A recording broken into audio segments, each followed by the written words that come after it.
Level Up is a regular podcast that brings you topics to help you perform at work and in life at your very highest level.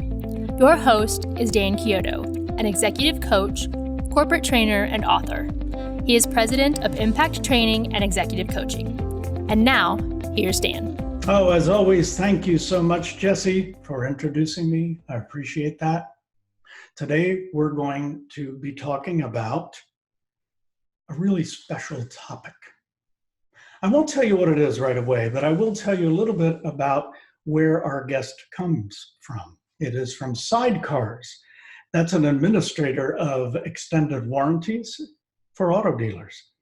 And the company is like a small town David taking on an army of coastal Goliaths. I can't think of a better person to take on this challenge than our guest today. And I'll introduce him in a moment. He's not only a great leader, but also a mentor for so many people. And today's guest is the CEO. He says that this position is the most fun he's ever held, but also the most challenging he's ever had. So we'll hear more about that. I want you to meet not only an avid reader and also a person who's been with us before to tell us about several books that he's read and reviewed with us. But today he has a topic, and that topic is resistance. So Garen McMillian, welcome, and thank you for being here. Thank you, Dan. Always great to have a conversation with you and to see your smiley face. Well, I love the fact that today we have this topic that I think is going to mean so much to people, because this whole thing about resistance. So I really want to see how you're going to unpackage that. Talk a little bit about resistance, and then I have a few questions of you too. Sure. So I first heard about the term resistance from an author named Seth Godin. And I'm not sure if everyone is familiar with who Seth is. He's got a couple of books, actually quite a few books out there about marketing, and they're business books, and that's typically the type of book that I've read in the past and still do. And so there's one book in particular that he has called Linchpin, and Linchpin has a chapter in it that's called Resistance, or maybe even The Resistance. And that was my first exposure to the term and what that meant. And it was meaningful for me because I have fought all my life with the problem of perfectionism. I am a perfectionist by default, and never really realized just how harmful that is for me personally until I read this chapter in this book called Lynchpin by Seth Godin. And so the idea of the resistance, I don't know if you want to dive right in and talk about it? Yeah, I do, but I have a question for you. Sure. That's very interesting. Do you find those people, maybe some that you've interviewed in the past or others, talk about perfectionism and they think it's a good thing that they've said, I'm a perfectionist? Yeah, it's not good for me. I'll just speak personally.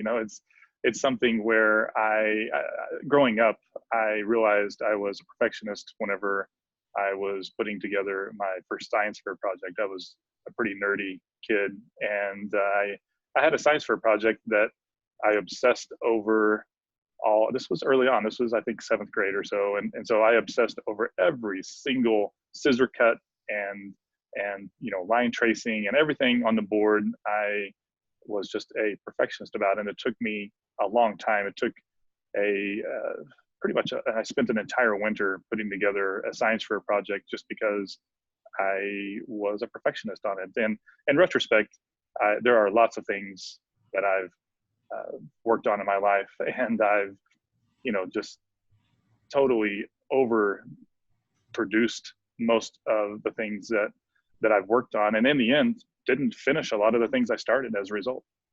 Right. Do you have any idea when you started to look at perfectionism and say, okay, wait a minute, this is good enough, and then move on? When did that happen in your life? Well, not soon enough. It took me a while to realize I just have always thought perfectionism, being really, really detailed and focused on a perfect result, I've always thought that was a great thing. And it took until reading, there are a couple books that are critical for me. One of them being Lynch Pin by Seth Godin, and then there's another book called The War of Art, and so Steven Pressfield is the author of that book. And The War of Art is really the exact same concept as that chapter on resistance in Lynch Pin. And the idea is that perfectionism is an insidious way of keeping you from doing your best work. And I know that sounds strange, just because a lot of times that's the tricky part about perfectionism, is that you feel like you're doing your best work, but really what you're doing is finding lots of excuses to finish something that could be good enough. And finishing something that is good enough is, for me, way better, much better than getting 25% of the way done on something that would be perfect in a theoretical world, but it's never going to be real in the real world. I like your thought. Do you think that some people stay with a project or stay with something and are working for perfectionism because what awaits them, the next project, might be something that's totally out of their bailiwick and they feel a little incompetent about? I know that's the case for me. I'll speak for myself personally. It's something that it's a daily battle for me to make sure that I balance learning and reading and thinking and trying to perfect whatever it is I'm working on with actually doing the work. You know, in these books, they talk about doing the work, capital T, capital W. And what that means is doing what it is that you're supposed to do, that your role at your work calls for you to do, that your hobby, you know, whatever it is, whether this is about your work or whether this is about your hobby, it's critical as a human being that we fulfill what it is that's possible inside us. A lot of people, well, again, speaking for myself, a lot of times I've come across instances or moments where I get a glimpse of what I'm capable of, and there are lots of reasons, and these usually come in the form of voices in my head. You know, a conversation that happens in my head between me and another part of me that's really carrying out the work of, quote unquote, the resistance, that's telling me all these reasons, all these excuses of why I can't do X or why I shouldn't do Y. And those reasons are often really, really logical and make a lot of sense. But the reality is that they're clever tricks of my mind that make it easy to justify not doing the work. Right. We've had conversations in the past about some of the things that you've achieved. And sometimes when you talk about them, I think about the fact that it really isn't easy. It involves some risk, and it is an area that maybe you're not even used to, but you always seem happy about it. Is that what you're feeling inside? Happiness that you get in this new area? Well, you know, there are always, everybody has bad days, right? The part that I guess for me there's been a what's the right way to describe it? For me, I have always changed roles or done something different whenever I look down the road and realized, hey, in 6 months or a year from now, I am not going to be happy doing this. And so what I've done is make a shift during that time to do something different. So as an example, I looked down the road at one point when I was in IT. I used to work in an IT department, and I realized, you know, what I really want to do is something more in the sales realm at that time. And so I ended up taking a leap of faith and making a jump into a position with a different company that required me to know how to do sales. At that point, I had never done anything related to sales at all. And it was a lot of learning, a lot of adjusting, a lot of change, but I was happy doing it because I knew that if I stayed in IT any longer, I would be miserable. Right. And you've had some positions in your life that have been in different fields. It's not like it's always been in tech. And so I find that really interesting. Not everyone wants to jump out there and to try something new, do something different, and feel that they could be successful in it. But you've done a pretty good job. Well, thank you. I've had a lot of help along the way. This is definitely a case where I've leaned on the help of and advice of other people. You know, nobody is an island, and it does definitely pay off to invest time and effort into relationships. Those are critical in all aspects of life. Maybe that is the key, the relationships that you develop and how you connect people. Talk about that a little bit. The fact that you've been such a good mentor for people. When I talk to them, they will mention that you introduced them to someone.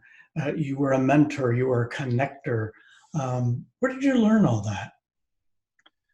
Well, you know, one of the best pieces of advice that I ever got was actually from you when we were doing some work together. You and I had met, this was probably right around 10 years ago. And it was the advice you gave me. I had asked you, I said, you know, I'm really not sure what it is I want to do, you know, in my next role, in my next phase of life. I'm ready to move on from what I'm doing right now. And so your advice to me was, well, why don't you ask around? And so the advice specifically was, why don't you sit down with a few people from the community, leaders in the community, and ask them, what do you think that I would be good at? That's something that it takes some courage, and it takes, I just didn't, my answer back to you was, well, of course, this person barely knows me. Of course, they're not going to know what I would be good at. And so your response was, well, I think that it's advantageous that they don't know you, that there aren't any preconceived notions. They don't know of you as an IT person, for example. They just know what they know about you at this present moment. And that ended up being invaluable advice for me. I sat down with quite a few people from around the community. You kicked that off for me. You set up a meeting for me with a banker here in town named Clive Very. Great guy, great conversation. And he ended up introduced me to some other people that it ended up changing my life for the better. It shaped what I ended up doing right there at that juncture in life, all because I reached out to someone, established a relationship with someone who understands the power of that and was willing to give up their lunch hour and establish a friendship with me that still exists today. That's wonderful. I don't think we realize how people are there for us and can help us and are willing to help us, to mentor us too. I think that is so valuable. I agree. Well, I have a lot of questions of you, and so we want to take time for those. Thank you for your compliment about me helping you. And for our home audience, I did not pay him for that at all. We'll get a cup of coffee next week. If you're just joining us, we are here with Garen McMillian, and the topic today is resistance. We'll be right back after a short break. This is Dan Chiodo, and you are watching Level Up. Finding the right employee can be demanding. From recruiting to interviews, Express Employment Professionals does the work for you. We get to know your business and who you're looking for. Maybe you're looking for skilled labor, or you're trying to find administrative help. Maybe you need an executive to join your team. Find qualified people and support using Express for all your staffing needs. Let us help. Express Employment Professionals is on a mission to put 1 million people to work each year. Go to expresspros.com to find a location near you. If you just tuned in, you're listening to today's episode of Level Up. This is your host, Dan Chiodo, and I'm here with Garen McMillian today, and we're talking about resistance. One of the things I wanted to ask you, Garen, we were first exploring perfectionism, and I think sometimes people have a little issue with that, knowing when do I stop, when should I move on, that sort of thing. What I wanted to ask you is that you had mentioned to me before that reading self-help books has been so important to you. And how does that tie into perfectionism? I guess in terms of how do you know when enough is enough? Well, I've read a lot of nonfiction business books, and in fact, a friend of mine one time accused me of creating my own little religion out of self-help business books, and that comment stuck with me. There is some truth to that, and what I mean by that is that it's sometimes easier to read and think and learn about something ad nauseum, or just do it to the point where you're spending all your time trying to become an expert on something before you actually do anything with it, with that knowledge. And I had another friend at one point that mentioned to me, hey, you know what, if you read half as much and did twice as more, you would be a lot better off. And there's definitely truth to that, because a lot of times what I was doing was I would read, I would think, you know what, I'm going to read about this particular topic. Maybe it's a specific type of sales, methodology, or maybe it's something related to something else entirely. Maybe it's something about perfectionism, and so there is it's easy for me personally to make an excuse out of, you know what, I need to learn more about this before I can actually go do that. And that's really not true in the real world. That's an excuse that my mind, that I will tell myself as a way of getting out of doing the hard work. Doing stuff is a lot harder than reading about it.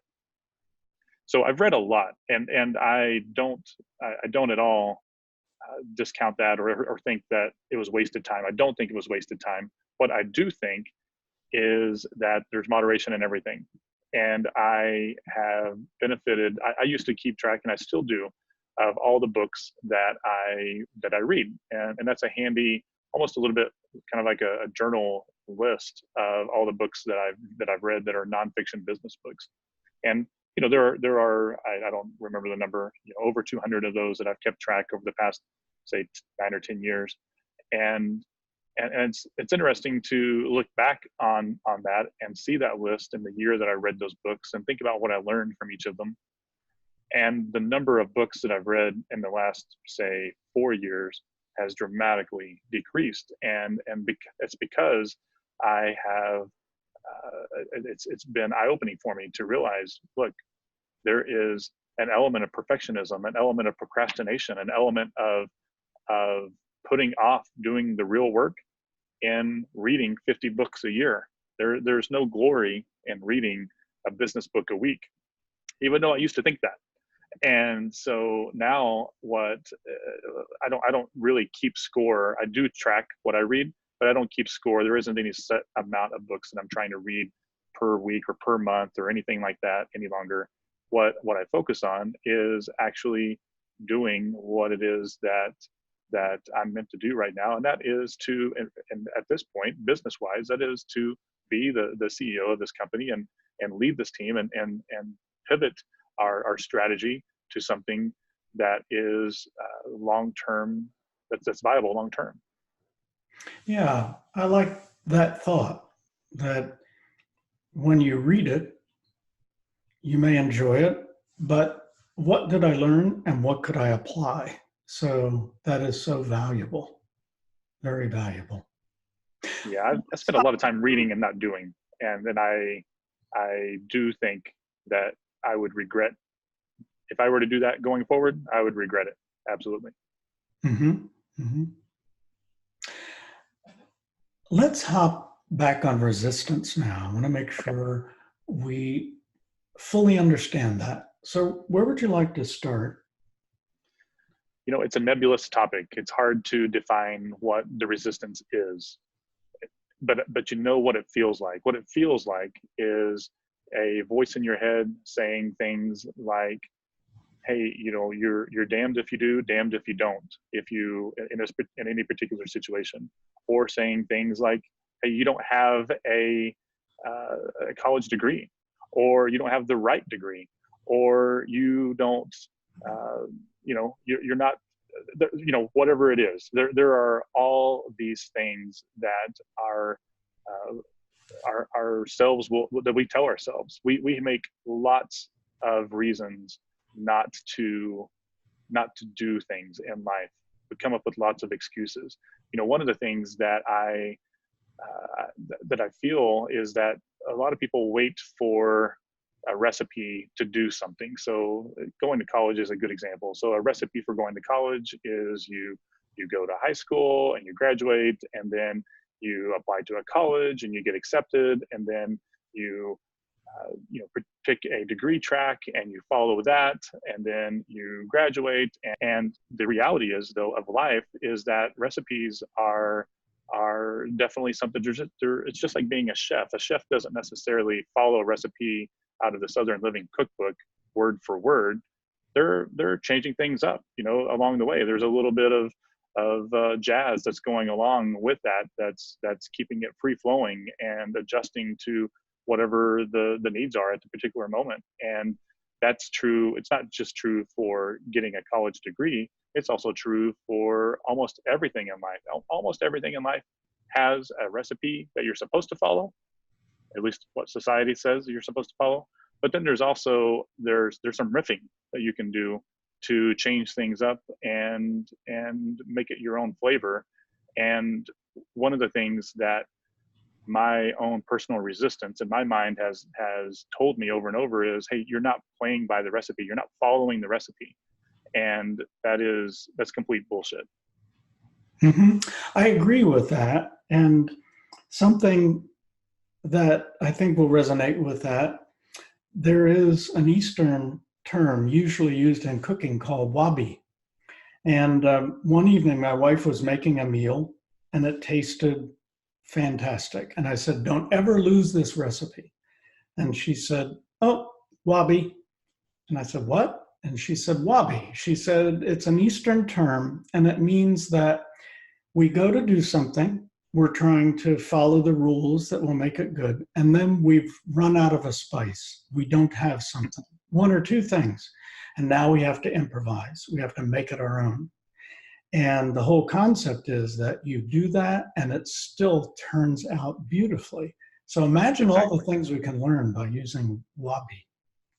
Absolutely. I mean, that's exactly the concept. Plus, it's hard to imagine any dish that Deborah makes not turning out really, really good. Yeah, very true.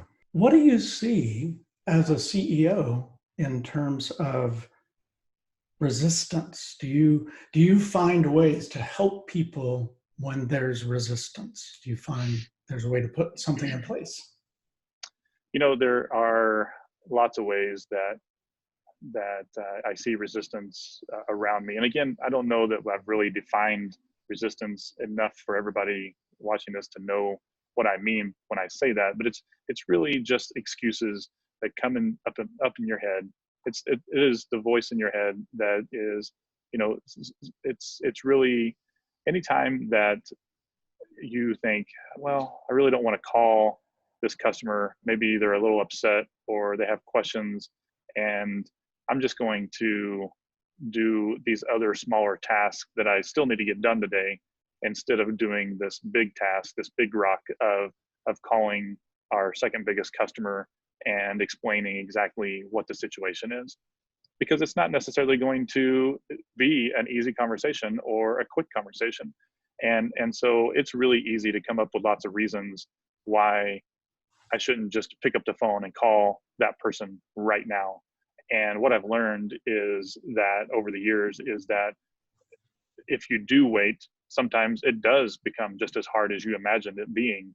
If you just rip the Band-Aid off right now and take action, even if the action is small, even if it's just a matter of writing down, if you're envisioning a project or a goal that you want to accomplish down the road, even the small act of writing it down on a piece of paper is a physical next step that you just did. You just committed some level of yourself to that cause. And writing it out is hugely powerful. It is when you write something out and then, or you take action in some way, like picking up the phone right then and calling the customer, those are things that completely defeat resistance in your head, or that procrastination, or that perfectionism in your head. It is something that, if you come up with one excuse and you nail it down and say, okay, well, I've got to get these other things done before I can call the big customer, so I'm going to work on those, and then you'll come up with another excuse. When that's done, you're going to find other reasons.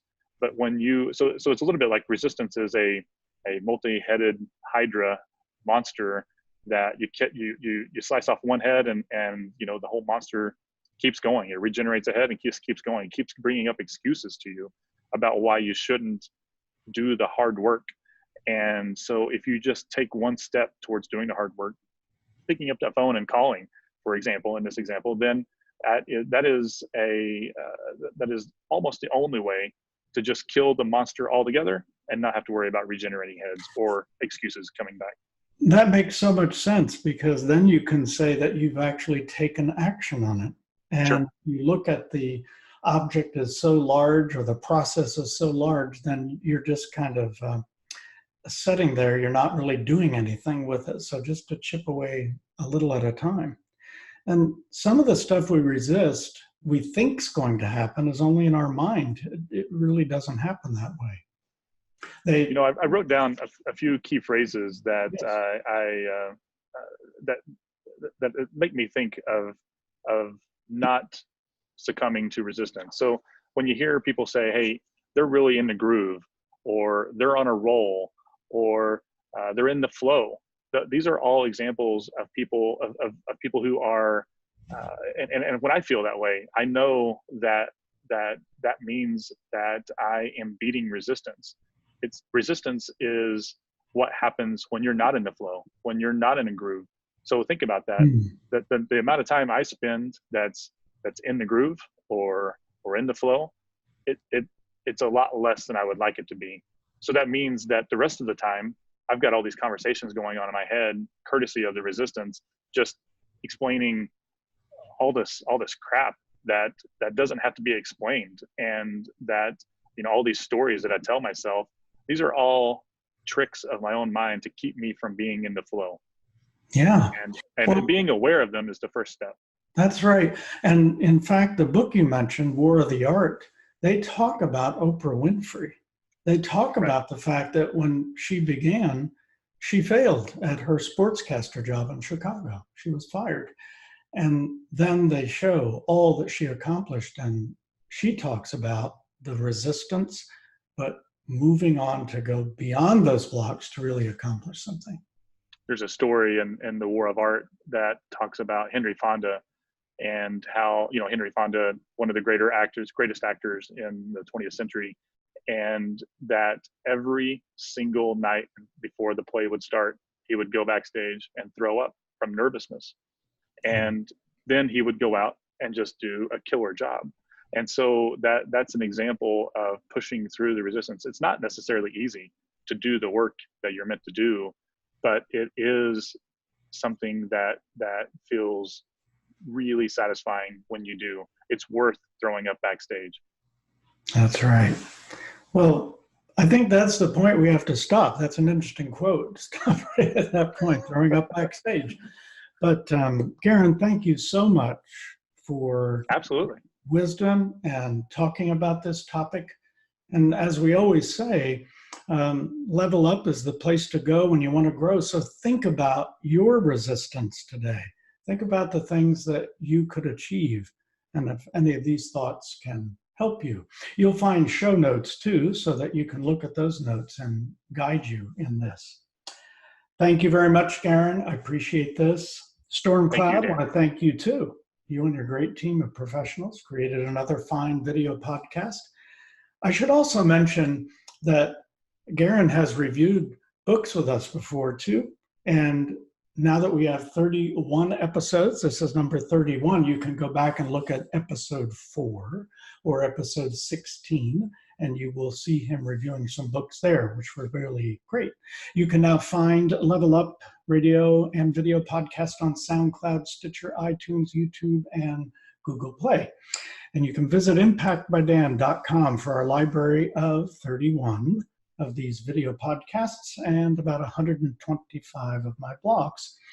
Feel free to contact me at dan@danchiodo, CHIOD as in Dan, .net with any comments or ideas for future podcasts.